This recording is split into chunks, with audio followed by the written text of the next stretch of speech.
How's it going, guys? Greg with Catskills TCG here.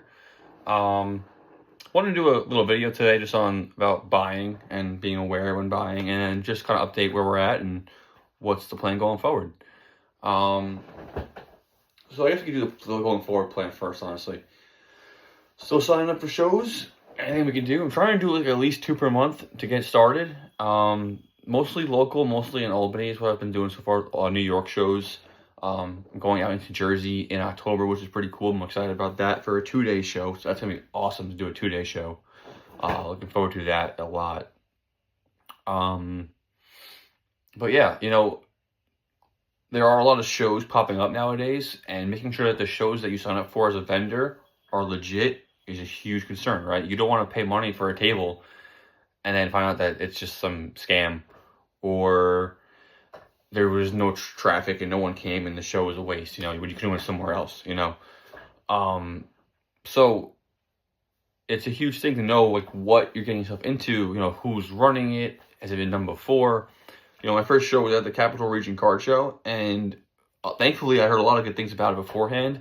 And when I got there, everyone that was there kept saying how much it's getting better and better and better. I had a great time there, my first show, so that'll always be a special moment for me. I'll always go back to Capital Region Card Shows as long as they keep doing things right by the vendors and the people. They said they were going to expand and grow to another floor maybe next year, so we'll see about that, or the next shows, whatever. But it's a show in Albany. They were at the Albany Center, which was really cool. I would definitely go to been there again, so I'm looking forward to hopefully doing that again. But I am trying to check out some other shows. I'm super excited for one at the mall. It's called Upstate Econ Card Show, pretty much, and it's at the Albany Mall. That's gonna be an awesome show. And it's like an all-day show. It's from like 9 or 10 to like 6, so it's all-day show. That's gonna be super, super cool in November. That's November 8th. So I'm super, super excited about that show. And the other shows also. It's fun to go vent. I love doing this. It's a lot of fun to go sell and buy and be around people that are like you, right? People that have the same interests as you. Really, I don't even care if I make a sale to somebody. If I get to talk to someone or whatever, and we have mutual conversations and interest, and we don't make a sale, it's fine. It's cool. It is what it is. But the ability to be able to go out there and do that is awesome. The ability to get cards in, and cards that I never thought I'd ever would have owned before. I got the Team Magma's Groudon in there, and a PSA 8, and a tag team, and a PSA 10. It's not the alt art, but it's a full art, and it's still pretty cool. And they're cards I never had before, right? And this, doing what I'm doing now, allows me to be able to do that, which to me is awesome. Helping someone find the card that they're looking for, that's probably the best feeling in the world. So I'm all about helping. I'm all about helping people grow. I'm a teacher. I'm a coach. And a lot of that kind of applies. A lot of the same principles kind of apply to, just being a good person, doing right by others, and taking care of others when you can. I've had people reach out to me and say, hey, if you could see these cards when you're out there, can you get them for me? And I was like, yeah, I'll get them for you 100%.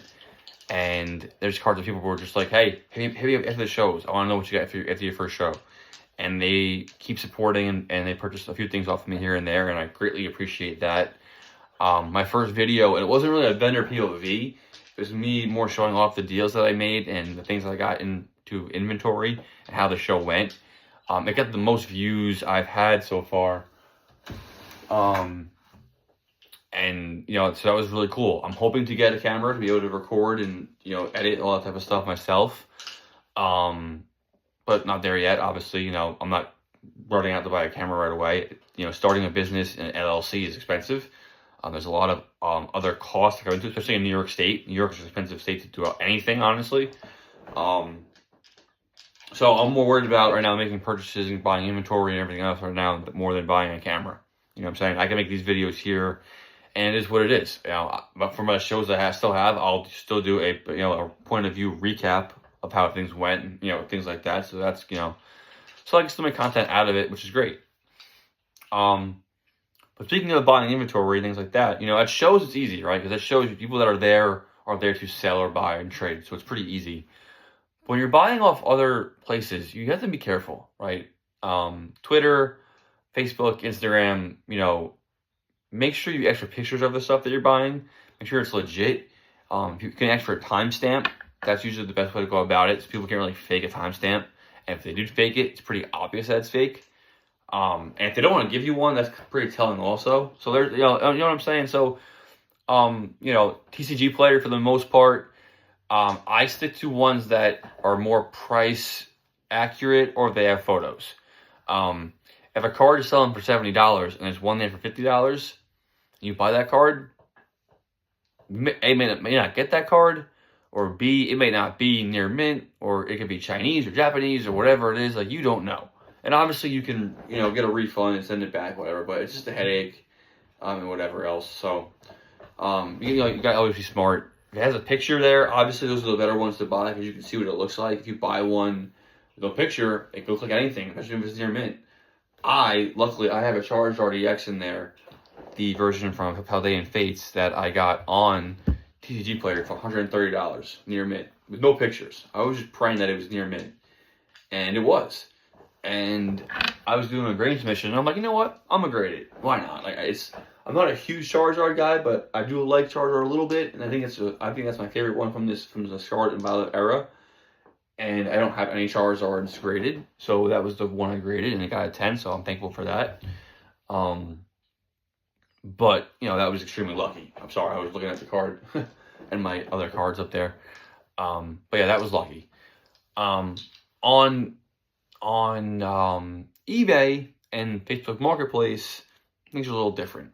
My experience so far on Facebook Marketplace is that no one wants to ship, which, I do get it, I do understand, but also on the other hand, if no one's offering to buy it from you local, and I'm offering you a good deal, cash, or, Venmo, whatever it is, and I'm paying to ship it to me, come on, make the deal.